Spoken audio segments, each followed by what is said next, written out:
Hi అండి. నమస్తే. Welcome to Priya's kitchen talks. ఇవాల్టి వ్లాగ్‌లోకొచ్చేసి నాటుకోడి చికెన్ ఫ్రై, ఇంకా పచ్చి పులుసు అండి.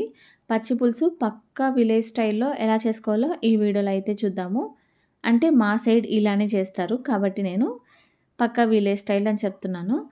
టేస్ట్ మాత్రం చాలా బావుంటుంది. నాటుకోడి చికెన్ ఫ్రై చాలా సింపుల్‌గా చేసుకోవచ్చు. మనం నార్మల్ చికెన్ ఎలా అయితే చేస్తామో సేమ్ అదే ప్రాసెస్‌లో, కాకపోతే ఒకటి 2 స్టెప్స్ ఎక్స్‌ట్రాగా అంతే. చాలా సింపుల్‌గా చేసుకోవచ్చు. 2 కూడా ఈజీగా ఉంటాయి. టేస్టీగా కూడా ఉంటుంది. అయితే ఇక్కడ నేను నాటుకోడి 1 కేజీ వరకు తీసుకున్నానండి. లేతది తీసుకున్నాను. తీసుకొని అందులోకి మంచిగా వాష్ చేసేసి కుక్కర్‌లోకి యాడ్ చేసుకున్నాను. కుక్కర్‌లోకి యాడ్ చేసిన తర్వాత కొద్దిగా ఉప్పు, ఇంకా పసుపు వేసి ఒక గ్లాస్ నీళ్ళని యాడ్ చేసేసి కుక్కర్ మూత పెట్టేసి ఒక 4 విజిల్స్ వచ్చేంత వరకు కుక్ చేసుకుందాము. అది కుక్ అయ్యేలోపు మనం ఇక్కడ పచ్చి పులుసుకి ఇంకా ఫ్రైకి కావాల్సిన ఆనియన్స్, పచ్చిమిర్చి, కొత్తిమీర, కరివేపాకు అన్నీ కూడా కట్ చేసుకుంటున్నాను. ఆనియన్స్ అయితే ఇక్కడ నేను 2 తీసుకున్నానండి. ఒక్కొక్కటి ఒక దాంట్లోకి. అంటే పచ్చి పులుసులోకి ఒకటి, ఇంకా నాటుకోడి ఫ్రైలోకి ఒకటి. రెండిటికి కూడా సమంగానే ఈక్వల్‌గా తీసుకున్నాను. అయితే రెండిటిని కూడా బాగా సన్నగా చాప్ చేసుకోండి. కరివేపాకును కూడా కట్ చేసుకోండి. ఇంకా పచ్చిమిర్చి నేను ఫ్రైకి మాత్రమే తీసుకుంటున్నాను. అన్ని వెజిటబుల్స్ కూడా కట్ చేసుకున్న తర్వాత ఇక్కడ నేను పచ్చి పులుసు అయితే స్టార్ట్ చేస్తున్నానండి. పచ్చి పులుసు కోసం స్టవ్ పైన పాన్ పెట్టేసి జస్ట్ ఒక చుక్క ఆయిల్ వేసుకొని పచ్చి పులుసుకి ఎంత కారం అయితే సరిపోతుందో అంత పచ్చిమిరపకాయలని ఆయిల్‌లో ఫ్రై చేసుకోవాలి. ఫ్రై చేసుకున్న తర్వాత ఇప్పుడు ఒక గిన్నె కానీ, లేకపోతే చిన్న రోలు కానీ తీసుకోండి. దాంట్లోకి మంచిగా మెత్తగా స్మాష్ చేసేసుకోండి పచ్చిమిర్చిని మాత్రమే.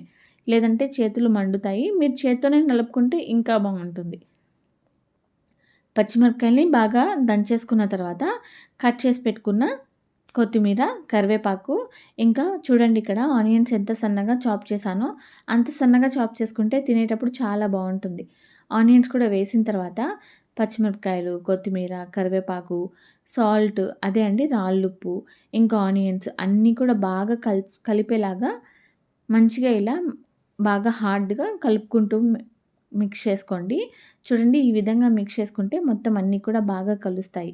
ఇప్పుడు నేను ఇక్కడ ముందుగానే చింతపండుని నానబెట్టాను. చూడండి ఈ బౌల్‌లో ఒక 100 గ్రాముల వరకు చింతపండుని నానబెట్టాను. మీరు తినే కన్సిస్టెన్సీకి సరిపడా, అంటే మీరు పులుపు తినేదాన్ని బట్టి మీరు చింతపండునైతే నానబెట్టుకోండి. చింతపండులో కొద్దిగా గోరువెచ్చని నీళ్ళు వేసి పెట్టుకుంటే, మనం రెసిపీ స్టార్ట్ చేసే ముందే నానబెట్టుకుంటే ఈ టైంకంతా సెట్ అయిపోతుంది. చింతపండు గుజ్జనేది బాగా వస్తుందండి. చూడండి చింతపండుని బాగా మెత్తగా నలిపేసి అందులోకి మన పులుపుకి సరిపడా వాటర్‌ని అడ్జస్ట్ చేసుకోవాలి. నేనిక్కడ ఆల్మోస్ట్ 1.5 గ్లాస్ వరకు, అంటే పెద్ద గ్లాస్‌తో 1.5 గ్లాస్ వరకు వాటర్‌నైతే యాడ్ చేశాను. యాడ్ చేసి ఇప్పుడు ఒకసారి చెక్ చేసుకోండి. కారం అయితే సరిపోయింది. ఉప్పు ఏదైనా తక్కువైతుందనిపిస్తే ఉప్పు కూడా యాడ్ చేసేసుకోవచ్చు. అంతే అండి. చాలా బావుంటుంది పచ్చి పులుసు. పచ్చి పులుసయితే రెడీ అయిపోయింది. ఈలోపు మనకి నాటుకోడి కూడా కుక్కర్ విజిల్ వచ్చేసింది. ప్రెషర్ కూడా పోయింది. ఇప్పుడు మళ్ళీ నేను నాటుకోడిని ఒకసారి చెక్ చేసుకోండి. ఆల్మోస్ట్ ఒక 90% ఉడికింది అన్నప్పుడు మనము ఫ్రై అయితే చేసుకోవచ్చు. దీనికోసం నేనిక్కడ ఐరన్ పాన్ తీసుకున్నాను. ఐరన్ పాన్‌లో గానీ చాలా బావుంటుంది. ఐరన్ పాన్‌లో ఒకసారి ట్రై చేయండి ఏదైనా రెసిపీసు. మనం నార్మల్‌గా చేసే రెసిపీ కన్నా కూడా కొంచెం టేస్ట్ ఎక్స్‌ట్రాగా ఉంటుంది. చాలా బావుంటుంది. పాన్‌లోకి ఆయిల్ వేసుకున్నాను. ఆయిల్ ఇక్కడ ఒక 2, 3 స్పూన్ల వరకు యాడ్ చేశాను. ఆయిల్ వేడెక్కిన తర్వాత కట్ చేసి పెట్టుకున్న పచ్చిమిరపకాయలు, ఇంకా కరివేపాకుని యాడ్ చేసేసుకోండి. యాడ్ చేసిన తర్వాత ఆనియన్స్‌ని కూడా వేసుకొని మంచిగా ఫ్రై చేసుకుంటూనే ఉండండి. లో ఫ్లేమ్‌లో పెట్టి ఫ్రై చేయండి. ఆనియన్స్ బాగా మగ్గాలండి ఇక్కడ. మీరు కావాలనుకుంటే ఇక్కడ దాల్చిన చెక్క, ఇలాచీ, లవంగాలు అవి కూడా వేసుకోవచ్చు. అలా కూడా నేను నెక్స్ట్ టైమ్ ఎప్పుడన్నా కూడా ట్రై చేసి చెప్తాను.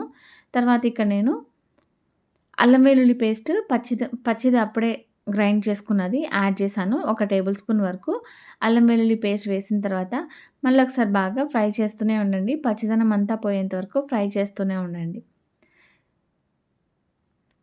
అంతా కూడా ఒక 5, 6 నిమిషాలు టైం పడతది. మంచిగా ఈ విధంగా ఫ్రై చేసుకుంటూ ఉండండి. ప్యాన్‌కి అక్కడక్కడ అంటుకుంటుంది. చాలా బావుంటుంది. లాస్ట్‌లో మనము అయిపోయిన తర్వాత దాంట్లోనే రైస్ కలుపుకొని తింటే ఇంకా బావుంటుంది టేస్ట్. అందుకే నేను ఐరన్ ప్యాన్‌లో చేయండి అని చెప్పాను స్టార్టింగ్‌లో. ఆనియన్స్ అన్నీ పచ్చిదనం అంతా పోయిన తర్వాత అల్లం వెల్లుల్లి పేస్ట్ అంతా కూడా బాగా వేగిపోయిన తర్వాత మనం ఇక్కడ ఉడికించుకున్న నాటుకోడిని యాడ్ చేసేస్తున్నాను. నాటుకోడిలో జస్ట్ కొద్దిగా వాటర్ ఉన్నాయి. ఆ వాటర్‌ని కూడా వేసేసుకోండి. ఆ వాటర్ కూడా వేసి కలుపుతూనే ఉండండి. ఒక 5, 6 నిమిషాలు టైం పడుతుంది. కలుపుతూనే ఉండండి.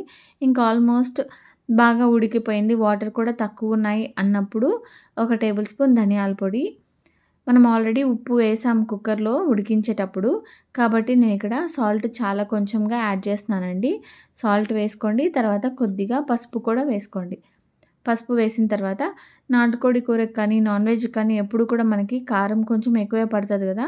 కాబట్టి కొంచెం ఎక్కువగానే కారం కూడా వేసుకోండి. నేనిక్కడ 1.5 టేబుల్ స్పూన్ వరకు వేశాను.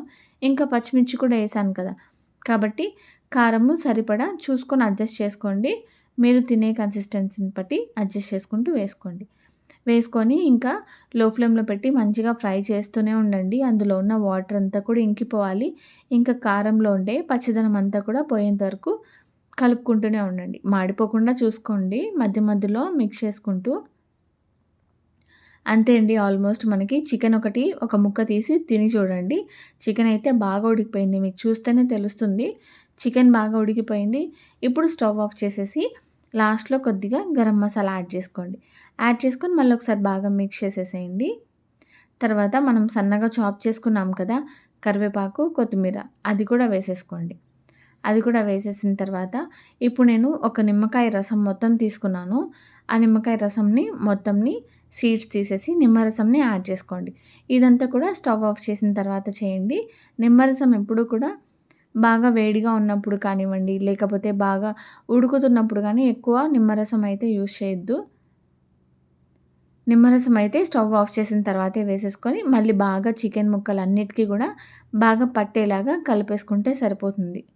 అంతే అండి. చాలా సింపుల్‌గా చేసుకోవచ్చు. కాకపోతే టేస్ట్ మాత్రం చాలా చాలా బావుంటుంది.